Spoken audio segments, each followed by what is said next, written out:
My friends, let us begin with a question that touches every sincere seeker, whether they stand in a church, sit in meditation, or silently cry out in the night. Why does God feel distant, even when we reach with all our heart toward Him? Why is it that after years of prayer, devotion, and earnest striving, there still remains within us a sense of separation, as though God were somewhere beyond our grasp, somewhere above, somewhere ahead, somewhere withheld? And I say to you gently, it is not because God is absent, nor because we lack faith, nor because heaven is reluctant. No, it is because we have been taught from childhood onward to search in the wrong direction. For centuries, humanity has looked outward for what exists inwardly. We have imagined God as dwelling in a far-off heaven, a distant realm to be reached after death or after worthiness has been proven. We have stretched our hands toward the sky, not realizing that the very presence for which we hunger has never been external at all. And I tell you, this misunderstanding is the single great barrier that stands between the seeker and the experience of the divine. Not God's reluctance, but our misconception. Not God's silence, but our outward gaze. And may your prayer from this day forward be the prayer of realization. God is here. God is the life I am. Nothing can separate me from the infinite that lives me. This is the revelation which, once understood, begins to dissolve the veil of separation entirely. The presence you seek is not a future attainment. The kingdom you hope for is not a place above the clouds. It is not an experience reserved for saints or mystics or those born under special favor. The kingdom of heaven is within you, and it is within you at this very moment, not waiting to be created, but waiting to be recognized. So let us, in this hour, gently set aside the old assumption of a distant God. Let us lay down the weary struggle of trying to reach a presence that has never been elsewhere. Together, we will explore the truth that transforms the entire spiritual path, that God, the kingdom, the presence, the reality, is closer than your own breath, nearer than your own thoughts, and more intimate than your very sense of self. This is the beginning. This is where the search ends and recognition begins. My friends, it is time we look honestly at the great error that has shaped the spiritual lives of millions. It is the belief, quiet, subtle, and often unspoken, that God is somewhere other than where you are. This assumption has woven itself into our prayers, our hopes, our religious language, and even our fears. It is the belief that God must come from somewhere to reach us, that heaven must open from above, that grace must descend from a higher realm. And the moment we accept this idea, a sense of distance arises within our consciousness, even though God has not moved and has never been separate. Let us examine this clearly. When we pray as though God must travel to us, we confess without knowing it that God is absent.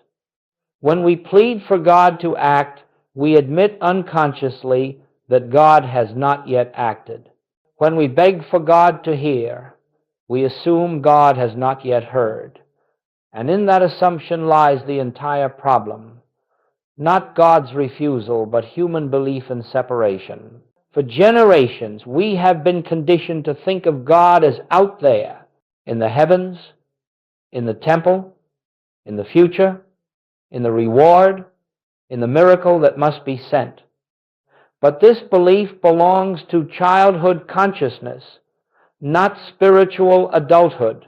It belongs to an era when humanity looked outward for everything: power, security, direction, and naturally imagined a deity who dwelt far above, governing from a distance. Yet truth is never shaped by human imagination. Truth stands eternal, regardless of our beliefs. Hear me well. The kingdom of God is not approached through distance. It is not attained by reaching outward into the sky. It is not found in the movement of your feet, nor in the geography of holy places, nor in the timeline of tomorrow's hopes. The kingdom cannot be reached as long as we insist on searching for it. For to search is to presume absence, and to presume absence is to blind ourselves to presence. This is why so many prayers feel unanswered, not because God ignores them, but because the very act of praying in this manner reinforces the belief that God is elsewhere. You cannot find what you are looking for in the wrong place. You cannot receive from a God you believe to be outside yourself, and you cannot awaken to the presence as long as you continue to cast your attention beyond your own consciousness. Let me say it plainly, lovingly, firmly. The search outward is the error. The belief in a distant deity is the veil. The expectation that God must arrive is the misunderstanding, and the moment you release this unconscious assumption, even slightly, a great shift begins. A quiet inner realization dawns. God has never been distant. God has never been elsewhere. God has never been apart from the life of your very awareness. What changes is not God, but your concept of God. And when that concept dissolves, you begin to feel what truth has always been, the gentle nearness, the ceaseless presence, the living reality of the kingdom within. And now, my friends, having set aside the belief in a distant God, let us approach the heart of the spiritual path, the true nature of the kingdom of heaven. For if we no longer imagine it as a realm beyond the stars, nor a reward waiting at the end of earthly life, then what, in truth, is this kingdom? What is this sacred reality spoken by prophets and mystics, longed for by seekers, promised by Scripture? The answer, simple yet utterly transformative, is this. The kingdom of heaven is a state of consciousness, not a place, not a destination, not a future inheritance. It is a quality of awareness, a way of seeing, a way of being that exists within the depths of your own inner life. You see, the great spiritual revolutions of history have always been inner revolutions. Jesus did not point to a geographical kingdom. Buddha did not found a territorial empire. Mystics of every age discovered the same revelation, that the divine reality is not somewhere else. It is the very foundation of consciousness itself. And Joel Goldsmith, building on this timeless stream, affirmed again and again that the kingdom is not something we travel toward, but something we awaken into. When you hear the words, "The kingdom of God is within you," do not treat them as poetry, nor as metaphor, nor as comfort for the weary soul. These words are the deepest truth ever spoken to humanity. They reveal the nature of your true being. The kingdom is the inner realm where divine presence is already functioning quietly, eternally, perfectly, whether you are aware of it or not. Let us make this clear. The outer world of form, events, circumstances, and conditions is not the kingdom. That realm is governed by change, by fluctuation, by appearance and disappearance. It rises and falls, heals and breaks, enriches and diminishes. The outer world is the world of effects, never the cause. But within you, beneath thought, beneath fear, beneath the shifting conditions, is another realm, a silent depth, a living presence, a state of consciousness untouched by external circumstance. This inner realm is the kingdom. It is the ground of peace that the world cannot disturb. It is the source of supply that no economic condition can exhaust. It is the fountain of healing that no illness can destroy. It is the guidance that no confusion can obscure. And when we speak of entering the kingdom, we are not speaking of moving vertically upward to some celestial location. We are speaking of turning inward, of awakening, of recognizing, of becoming conscious of that which has always been present, In this inner kingdom, God is not something you reach. God is something you realize, something you awaken to, something you perceive with an inner sense, beyond mind, beyond emotion, beyond the restless surface of human thought. Now listen closely. You already live in this kingdom, but you are not yet fully aware of it. The truth of your being is already anchored in divine presence, yet your attention has been absorbed by the external world. To awaken to the kingdom is simply to shift the center of your awareness from outer appearances to inner reality. It is not an achievement, but a recognition, not a striving, but a seeing. This state of consciousness, this inner kingdom, is what heals the mind, restores the heart, guides the path, and transforms the entire quality of life. And we will, in the next section, examine the one illusion that prevents most seekers from perceiving it. The belief in separation, the belief in a self apart from God.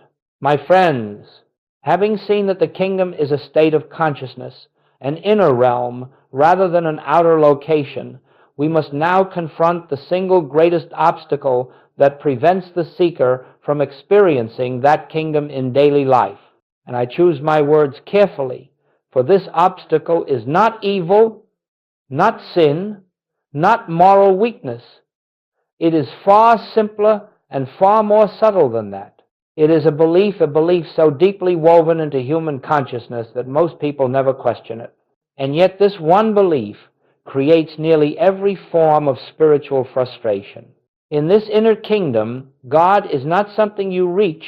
God is something you realize, something you awaken to, something you perceive with an inner sense, beyond mind, beyond emotion, beyond the restless surface of human thought. Separation thinking is the quiet conviction that you exist apart from God.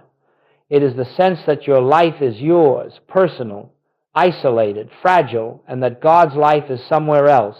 The moment this belief is accepted, a spiritual struggle is created that no amount of effort, no amount of prayer, no amount of spiritual discipline can overcome as long as the belief remains. Let us look at this plainly. When you believe you are a separate self, you feel vulnerable, and therefore you seek protection. When you believe God is outside you, you feel empty, and therefore you seek supply. When you believe guidance must come from elsewhere, you feel lost, and therefore you seek direction.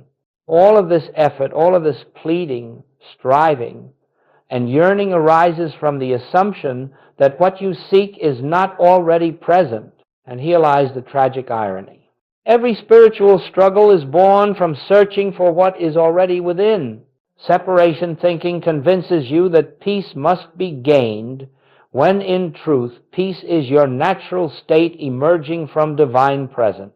It convinces you that healing must be created, when healing is the flowering of an already perfect spiritual essence. It convinces you that supply must be attracted, when supply is the expression of the infinite nature within consciousness. And it convinces you that guidance must be found, when guidance is simply the quiet knowing that arises in the stillness of inner listening. You see, separation thinking creates the illusion of spiritual distance and then urges you to fix the very distance you have imagined. It is like drawing a line in the sand and then spending your life trying to erase it. The line has no reality except the one you assign to it. Joel Goldsmith emphasized again and again that the human sense of self, this feeling of being a solitary person, cut off from the divine, is the root limitation of spiritual life. Not because God is withholding anything, but because a separated consciousness cannot perceive the fullness that is already given. It is like covering your eyes and assuming the sun has disappeared. The sun is unchanged. Only vision is obscured. Now, when you believe yourself separate, you pray as a separated being. You beg as a separated being. You fear as a separated being. And inevitably, spiritual frustration follows. because the very consciousness doing the praying is the consciousness denying the presence it seeks. But when the belief of separation softens even slightly, a new experience begins to dawn. You feel something subtle, a quiet warmth, a sense of companionship within. You begin to notice that peace does not come from your effort, but seems to rise from within you. You see, unexpected solutions appear without strain. You discover that guidance emerges naturally when the mind grows still. And you realize that these moments of grace did not come from outside. They welled up from the inner kingdom that was always there. This is the turning point. This is the moment when the seeker begins to sense, however faintly, that God is not apart from them. And that realization is the beginning of spiritual freedom. In our next section, we will examine how recognition, the simple yet profound awakening to inner presence, begins, dissolving separation and restoring you to the consciousness of the kingdom already within. Now, my friends, having understood that separation is not a reality, but merely a belief, a veil drawn over the eyes of consciousness, we come to the heart of this work, the very foundation of Joel Goldsmith's entire ministry. And that foundation is a single spiritual activity so simple, so quiet, so unforced, that many overlook its power. It is not prayer in the traditional sense, not affirmation, not visualization, not self-persuasion. It is something far more direct, far more immediate, far more transformative. It is recognition. Recognition is the gentle awakening to what already is. It is the shift from seeking a God outside to acknowledging the presence within. It is the moment when the mind stops trying to reach, to beg, to create, to solve, and simply becomes aware of the truth that the kingdom of heaven is not something to be attained, but something to be realized. Aware that the presence of God is not something that must arrive, but something that must be recognized. Let us understand this clearly. Recognition is not forcing the mind to believe something. Recognition is not repeating holy words to convince yourself of spiritual truth.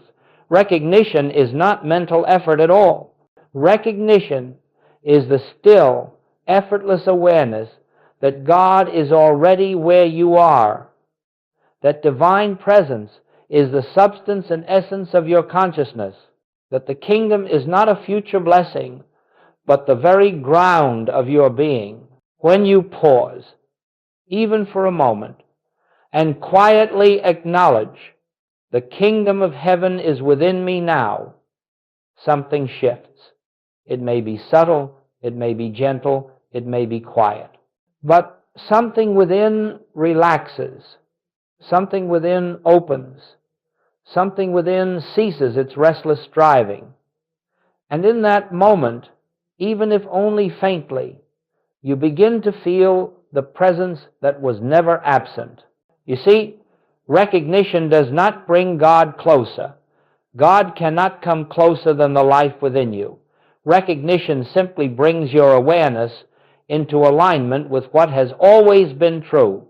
Recognition dissolves the illusion of separation, not by effort, not by achievement, but by awareness. Let me offer you a simple illustration. Imagine a radio tuned to static. The broadcast is already present in the room. It is filling the space. It is available at every moment, but the receiver is tuned to noise. The moment you turn the dial gently, quietly, the static disappears, and the broadcast becomes clear. Nothing entered the room. Nothing came from elsewhere. You simply tuned in to what was already here. This is recognition, a tuning of consciousness, a shift from noise to presence, a movement from outer fixation to inner awareness. When recognition becomes the foundation of your spiritual life, fear begins to loosen its grip, not because you fight it, but because fear cannot survive in the light of inner presence. Lack begins to dissolve, not because you manipulate conditions, but because Supply flows from the divine nature of consciousness itself. Guidance becomes natural because clarity arises when the mind is still. Healing begins not as magic, but as the unveiling of the wholeness already present within your true being. But all of this begins with recognition, not achievement, recognition, not effort, recognition, not striving, recognition. It is the simplest act in the world, yet it is the most profound. The act of acknowledging that what you seek is already here, already within, already the truth of your own consciousness. And in the next section, we will explore how this recognition becomes a practical, living experience throughout the movements of daily life, how it can be brought into moments of fear, decisions, challenges, and ordinary tasks until the kingdom within becomes your steady and natural dwelling place. My friends, recognition must not remain a beautiful idea admired from afar like a distant mountain. It must become the very atmosphere in which you live. It must become the quiet movement of awareness that accompanies you through each hour, each task, each moment of your day. For if the kingdom of heaven is within you, then spiritual life is not reserved for sacred settings. It is lived in the midst of ordinary activity. Joel Goldsmith called this practical mysticism, and it is here that the teaching becomes alive, tangible, real. Practical mysticism begins with a simple truth. You need not withdraw from life to find God. You need only withdraw your attention from the belief that life exists apart from God. The presence is where you are, not where you escape to. So the question is never, how can I find time for spirituality? The true question is, how can I bring recognition into the moments I already live? Let us explore how this unfolds. Joel Goldsmith called this practical mysticism, and it is here that the teaching becomes alive, tangible, real. As you move through your day, countless opportunities for recognition will arise. A moment of irritation, a moment of uncertainty, a moment of fear. These moments are not obstacles. They are invitations, calls to turn inward, to shift from outer reaction to inner awareness. Instead of responding reflexively, take a breath. Withdraw your gaze from the appearance that troubles you and quietly acknowledge the truth. Right here, within this very moment, the kingdom of heaven is present. Do not struggle. Do not try to make the experience feel spiritual. Simply recognize. And in that recognition, something subtle begins to happen. You find yourself less entangled in emotion, less driven by fear, less pulled by the world of appearances. The situation may not change immediately, but your consciousness begins to rest in a deeper place. And from that deeper place, response replaces reaction. Clarity replaces confusion. Peace replaces turmoil. You may wonder how this applies to moments of real challenge, times when the body feels weak, or finances feel strained, or relationships feel tense. But it is precisely in these moments that inner turning is most powerful. When fear arises, do not battle it. Do not attempt to spiritually fix the outer condition. Instead, turn inward and recognize, within me the presence remains untouched. Within me the kingdom remains whole. It is not denial. It is not pretending the outer problem does not exist. It is simply remembering that the outer is not the whole. By directing your awareness to the inner kingdom, you open the channel through which healing, supply, and guidance can flow into visibility, not through force, but through the nature of consciousness expressing itself, and you will discover something extraordinary. Recognition does not remove you from the world, it repositions you within it. You act, but you act from peace. You decide, but you decide from clarity. You speak, but your words carry a weight of presence. You move through the day, yet the day cannot move you. Now, let us address something important. This practice is not done once and perfected forever.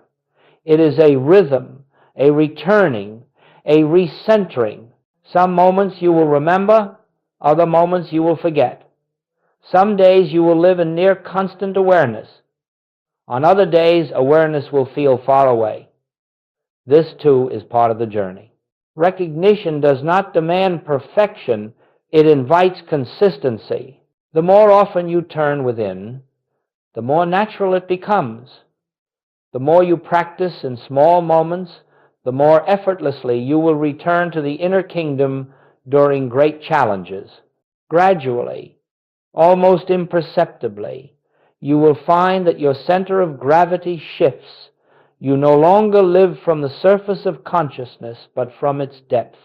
And from that depth flows a new way of experiencing life, calmer, clearer, freer, more whole. In the next section, we will explore how this inner turning, practiced faithfully, begins to produce visible changes, not as miracles imposed from the outside, but as natural expressions of a transformed consciousness. My friends, when recognition becomes a quiet habit of your heart, when turning inward becomes more natural than turning outward, you begin to witness something that cannot be explained by human logic. You begin to see that consciousness, not circumstance, governs experience. You begin to notice that as the inner life shifts, the outer world responds, rearranges, softens, and unfolds in ways that cannot be traced to mere effort or human planning. This is transformation, not imposed, not forced, not manufactured, but revealed through inner awareness. Let us look at the nature of this transformation. It does not burst forth like lightning. It dawns like light at sunrise, gradual, gentle, inevitable. At first, the changes are subtle. A moment of peace where anxiety once dominated. A calm thought where panic once rushed in. A sense of direction where confusion once tangled the mind. These small shifts are not small at all. They are signs that the kingdom within is beginning to express itself in your waking experience. You see, when the mind is absorbed in fear, frustration, or separation, it cannot perceive the divine order that is already functioning beneath the surface of life. But when recognition opens a quiet space just a crack, the light of inner presence begins to shine through, and that light brings clarity, harmony, protection, healing, and supply in its own way, in its own time, through channels you could never have imagined. In the next section, we will explore how this inner turning, practiced faithfully, begins to produce visible changes, not as miracles imposed from the outside, but as natural expressions of a transformed consciousness. My friends, when recognition becomes a quiet habit of your heart, when turning inward becomes more natural than turning outward, you begin to witness something that cannot be explained by human logic. You begin to see that consciousness, not circumstance, governs experience. You begin to notice that as the inner life shifts, the outer world responds, rearranges, softens, and unfolds in ways that cannot be traced to mere effort or human planning. Consider the one pressed by financial strain. They have tried countless plans, countless strategies, countless attempts to manipulate conditions. Then, one day, they begin practicing inner recognition. God is the substance of my being, the source of my supply. They do not use these words to attract wealth. They use them to awaken to the truth of their own spiritual identity. And in time, unexpected forms of provision appear, new opportunities, new channels, new ideas, not through struggle, but through the natural activity of consciousness expressing its own abundance. Or consider the one caught in relational conflict. They have argued, pleaded, explained, reasoned, demanded, and nothing has changed. But then they turn inward, They recognize the divine presence animating their own being, and eventually they recognize that same presence at the center of the other person. They stop trying to fix the relationship externally and begin seeing it through the lens of the inner kingdom. And in time, something shifts, not always the other person, but always the atmosphere of the relationship itself. Where tension once dominated, a measure of peace enters, and from that peace, healing begins to unfold. Do you see the pattern? Transformation does not begin by attacking the outer condition. Transformation begins when consciousness aligns with truth. The outer is the shadow, the inner is the substance. When the inner is healed, the shadow must change. This is not wishful thinking. This is not positive affirmation. This is the activity of divine law, the law of consciousness that governs all form. And when you learn to rest in the inner kingdom, you begin to witness the unfolding of this law in every area of life. But let me say this clearly. The transformation is not always dramatic. It is not always immediate. It does not always align with your mental expectations. Sometimes the greatest transformation is not the changing of circumstances, but the changing of you. Sometimes the healing is the healing of fear, not the healing of the body. Sometimes the supply is the supply of peace, not the supply of material abundance. And sometimes, in the deepest spiritual sense, the transformation is an awakening that frees you from the belief that outer conditions have the power to define you at all. Whatever form it takes, the transformation is certain when recognition becomes your way of life. For you are no longer living from the surface of human consciousness, but from the depths of spiritual reality. And in that depth, the kingdom expresses itself as harmony, as order, as peace, as wholeness. In our next section, we will explore how this expression becomes steady and continuous through the practice Goldsmith called the practice of the presence, a consistent returning to inner awareness that anchors your entire life in the kingdom within. My friends, as we approach the heart of this journey, we must understand that spiritual realization does not rest upon a single moment of insight. It is sustained through continuity, through a gentle and faithful returning to the inner presence throughout the movements of daily life. Joel Goldsmith called this the practice of the presence, not because God must be invoked, but because awareness must be renewed. The presence is always here. It is our recognition that fluctuates. You see, the mind is conditioned to wander, to drift toward appearances, toward problems, toward memories, toward fears of what may come. Left to itself, the mind will roam endlessly through the world of form, and so we cultivate a practice, not to force the mind into silence, but to remind it again and again to turn toward that which is eternally true. The practice of the presence is not an effort, it is a remembrance. It is the quiet act of returning home. Let us make this very clear. The practice of the presence is not mechanical. It is not repetition of holy words for the sake of repetition. It is not a ritual to gain divine favor. It is the living relationship between your awareness and the infinite within you throughout your day. There will be countless invitations to turn inward. A moment of impatience, a wave of sadness, a sudden worry, a fragment of doubt. Instead of reacting from habit, take these moments as opportunities. Pause, even briefly. Turn your attention inward and recognize the presence is here. Do not attempt to feel spiritual. Do not attempt to create an experience. Simply acknowledge what is. And if you forget, if you are swept away in the momentum of the day, do not judge yourself. Do not condemn yourself. Do not say, I failed, for awareness is not kept through force. It is kept through love. Simply return, and then return again and again. This is the rhythm of spiritual life, forgetting and remembering, contracting and expanding, drifting outward and returning inward. Over time, the returning becomes more frequent, more natural, more effortless. Eventually, the practice of the presence becomes the background of your consciousness.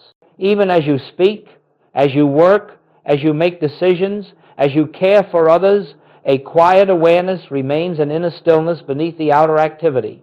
You begin to live with two levels of awareness simultaneously, functioning effectively in the world while resting inwardly in the presence. This is the beginning of living in the kingdom while still appearing in the realm of human experience. Now, understand something essential. The practice of the presence is not merely a tool for times of trouble. It is not a spiritual emergency button. It is a way of life. It is the atmosphere in which you breathe, the foundation from which you act, the inner sanctuary you carry with you wherever you go. Practice it in moments of peace, not only in moments of distress. Recognize the presence in the quiet of the morning, in the stillness of night, and especially in the ordinary moments, in washing the dishes, in walking down the street, in listening to a friend, in doing your work. When the practice becomes continuous, something profound unfolds. The presence that you once visited occasionally becomes a presence you dwell in. The kingdom that felt like a momentary glimpse becomes a living state of consciousness. You find that peace no longer comes and goes, it deepens. Guidance no longer feels occasional, it becomes a steady intuition. Strength arises where weakness once lived. Clarity replaces confusion, and love, impersonal, unconditional, radiant love, flows naturally from the depths of your being. This is not the result of effort. It is the result of abiding in the truth that God is the life of your consciousness, abiding in the awareness that you are not separate, abiding in the kingdom within. And with this continuous practice, you discover something extraordinary. The presence begins to live you. Your actions arise from it. Your words are shaped by it.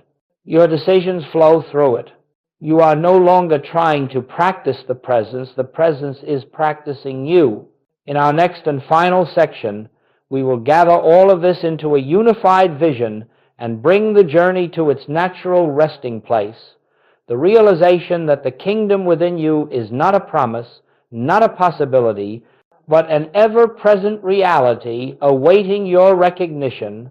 My friends, as we bring this journey to its quiet completion, let us gather together the threads we have woven, threads that, when seen as one tapestry, reveal the essence of the spiritual path. For everything we have explored in these hours leads to a single, liberating realization. You have never been separate from God, and the kingdom you have sought all your life has always been within your own consciousness. This is not a lofty idea for the mystic alone. It is the truth of your being. You may have believed yourself distant. You may have felt abandoned. You may have struggled and prayed and waited for heaven to open. But all the while, the presence was where it has always been, at the center of your own awareness, hidden only by the veil of outward searching. Let us release that outward search now. Let us lay down the exhausting attempt to reach a God who has never departed. The spiritual journey is not a reaching outward, but a yielding inward. It is not a striving, but a stillness. It is not a pursuit, but a recognition. When the mind stops chasing God, the heart begins to feel God. And when recognition dawns, even momentarily, the kingdom that seemed distant becomes immediate, intimate, unmistakably present. You have seen how the belief in separation creates spiritual struggle and how recognition dissolves that struggle. You have seen how inner awareness transforms outer experience, not by manipulating conditions, but by revealing the divine order already in operation. You have seen how the practice of the presence carried into your daily life, becomes a steady rhythm of inward returning, a gentle, continual remembrance of truth. When the practice becomes continuous, something profound unfolds. The presence that you once visited occasionally becomes a presence you dwell in. The kingdom that felt like a momentary glimpse becomes a living state of consciousness. You find that peace no longer comes and goes, it deepens. Guidance no longer feels occasional, it becomes a steady intuition. Strength arises where weakness once lived. Clarity replaces confusion. This recognition, repeated with sincerity and simplicity, will transform the very atmosphere of your life. Not instantly, not always dramatically, but certainly inevitably, naturally. The kingdom expresses itself through those who dwell in remembrance. Peace deepens, guidance becomes clear, strength rises, love flows, and life begins to unfold with a harmony not of your making but of divine origin. And now, as you stand at the threshold of your next step, remember this: you do not need to become something else to experience the kingdom. You do not need to accumulate spiritual merit, nor perfect your human personality, nor perform elaborate rituals. You need only pause, turn inward, and recognize the presence is here, the kingdom is within me. Return to this truth in the morning. Return to it in moments of uncertainty. Return to it when life challenges you. Return to it when joy fills your heart. And return to it each night as you lay your head upon your pillow. For every act of recognition draws aside another veil until at last you see clearly what has always been so. You live in God. God lives in you. And the kingdom of heaven has never been farther than your own consciousness. With this awareness, go in peace. Abide in the presence, and let the kingdom express itself through you, effortlessly, naturally, eternally.